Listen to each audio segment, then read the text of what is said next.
l'orientation de notre système de retraite. La parole est à monsieur Thierry Benoît, rapporteur de la commission des affaires sociales.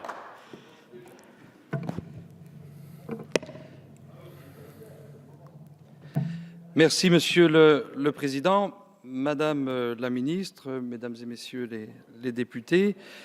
Les journées d'initiative parlementaire sont l'occasion pour les groupes politiques de présenter des propositions de loi qui forgent et qui constituent leur corpus idéologique et les projets qu'ils portent pour le pays, les Françaises et les Français.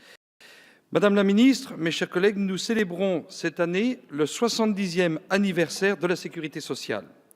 Nous devons nous engager en tant que parlementaires à tout mettre en œuvre pour préserver cet héritage. Faire en sorte que tous les Français, sans distinction, sans division, puissent bénéficier d'un système assurantiel juste et efficace. Telle est notre responsabilité, tel est notre devoir. La loi Ayrault du 20 janvier 2014 se fixait pour objectif de garantir, je cite, « l'avenir et la justice du système de retraite ». Un titre ambitieux, mais pour quel résultat? Depuis cette loi, le gouvernement et la majorité donnent l'impression que la question des retraites n'est plus un sujet. J'en prends pour preuve la réponse de notre collègue Michel Issindou lors de l'examen de cette proposition de loi en commission la semaine dernière, où il nous expliquait que c'était ni le lieu ni le moment de parler de ce sujet. J'en profite au passage pour saluer et remercier Madame la Présidente de la Commission des affaires sociales, Catherine Lemorton, pour sa réponse en commission qui était bienveillante et qui était lucide, parce que Madame la Présidente de la Commission, je cite, nous expliquait que c'était bien dans cette enceinte que nous devions débattre de ce type de sujet qu'est celui des retraites. Je vous remercie donc, Madame la Présidente.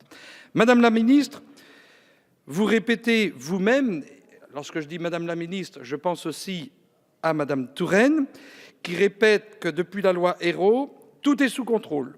L'équilibre des retraites serait à l'équilibre. Dès lors, il n'y aurait plus lieu de s'inquiéter ni d'agir. En quelque sorte, tout va bien, Madame la Marquise. C'est oublier, Madame la Ministre, mes chers collègues, que la réforme de 2013 reste en l'état largement imparfaite. Certes, le régime général tend à s'équilibrer et je saisis cette occasion pour rendre hommage à la réforme Fillon de 2008. Pour autant, la pérennité de notre système est encore loin d'être garantie. Et sans nouvelle réforme, l'accalmie ne sera que de courte durée et le réveil sûrement bien brutal.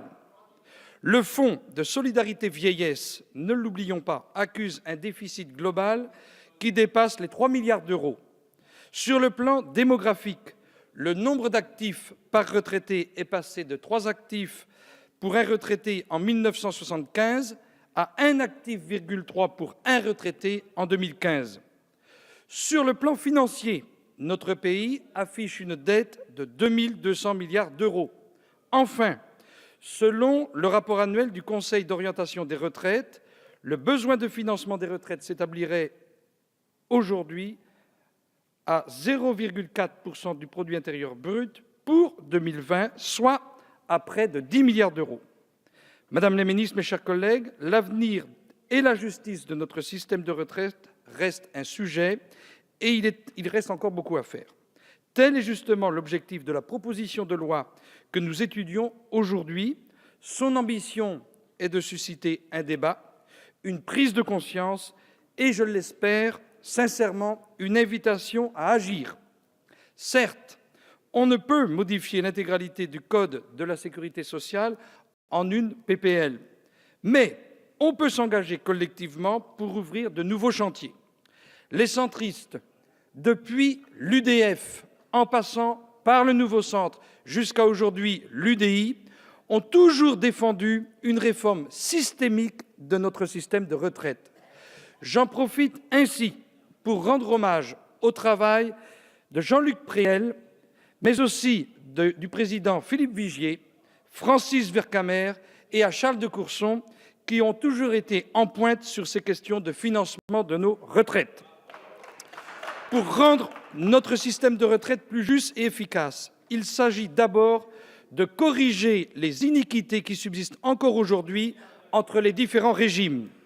Plus d'une centaine en vigueur, mes chers collègues, et certains régimes spéciaux remontent à l'Ancien Régime, justement. Il ne s'agit pas de discriminer telle ou telle profession, mais d'engager un mouvement de convergence et d'harmonisation. En 2013, les montants moyens des pensions de retraite étaient d'environ 23 000 € par an pour la fonction publique d'État, contre 15 000 € dans le privé, cadres et non cadres confondus. En 2050, sans nouvelle réforme, ces écarts seraient encore criants. La pension moyenne annuelle des fonctionnaires d'État devrait atteindre 27 000 €, dans le privé, 18 250 €. La différence, mes chers collègues, est de taille. Autre inégalité dans le calcul des retraites. Les pensions de retraite des fonctionnaires sont calculées sur les 6 derniers mois de traitement et celles des salariés du secteur privé sur les salaires des 25 meilleures années de la vie professionnelle.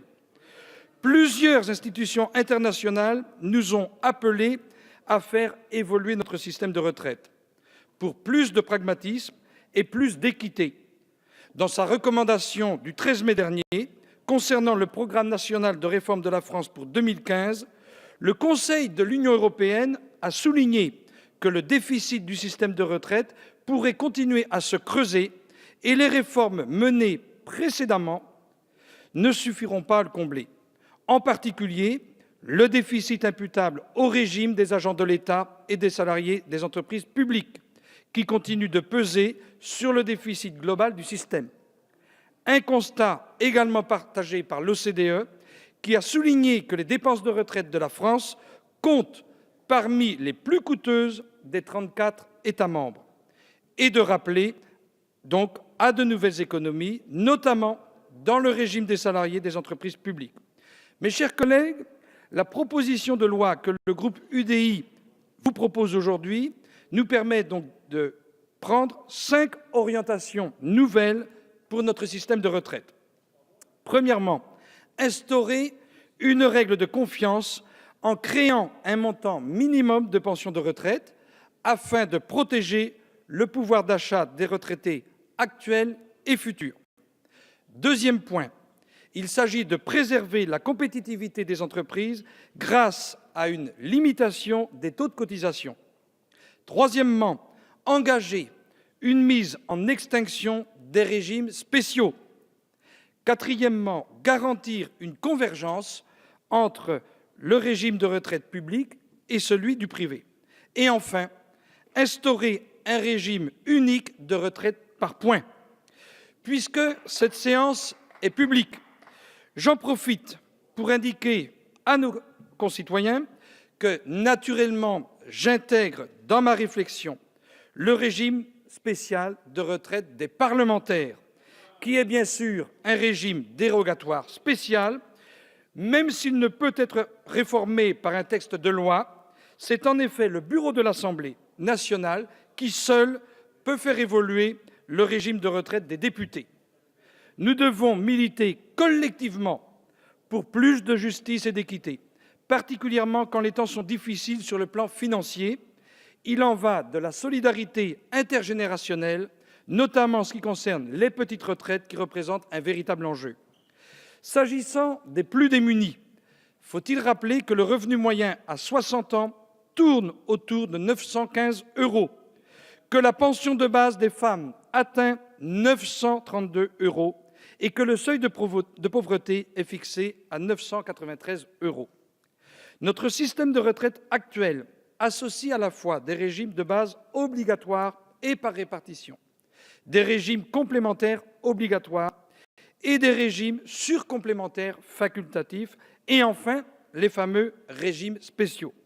Nous pourrions, à travers un régime de retraite par points, connecter la durée de cotisation de nos concitoyens à celle de l'espérance de vie. L'OCDE a recommandé à la France de rendre véritablement automatique le lien entre les gains d'espérance de vie et la durée de cotisation donnant droit à la retraite à taux plein, comme c'est déjà le cas en Lettonie, en Pologne, en Suède et en Norvège. La Suède, justement, est passée d'un système analogue au nôtre, structurellement déficitaire et incapable d'assurer l'avenir des retraites, à un système non seulement capable de dégager des excédents, mais aussi et surtout plus juste et équitable.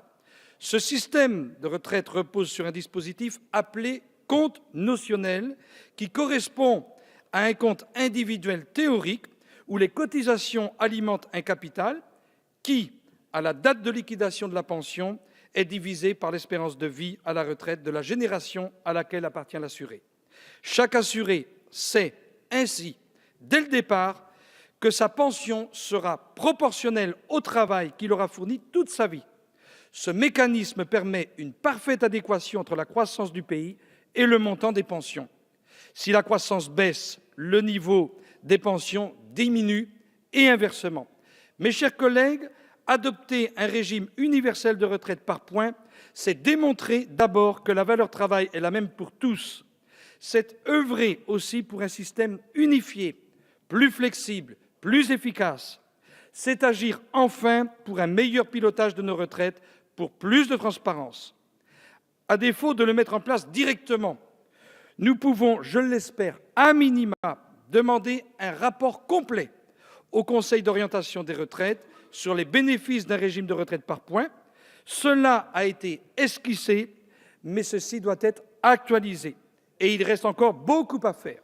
Surtout, le projet d'accord sur les retraites complémentaires du 30 octobre dernier risque d'accentuer davantage encore les iniquités. Or, nous ne pouvons accepter d'avoir une politique à deux vitesses, la réforme pour les uns, le statu quo pour les autres.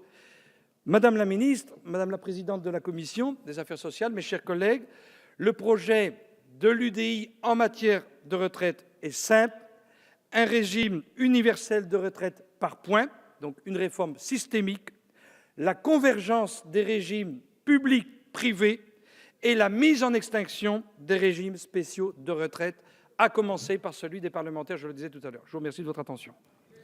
Merci, monsieur le rapporteur.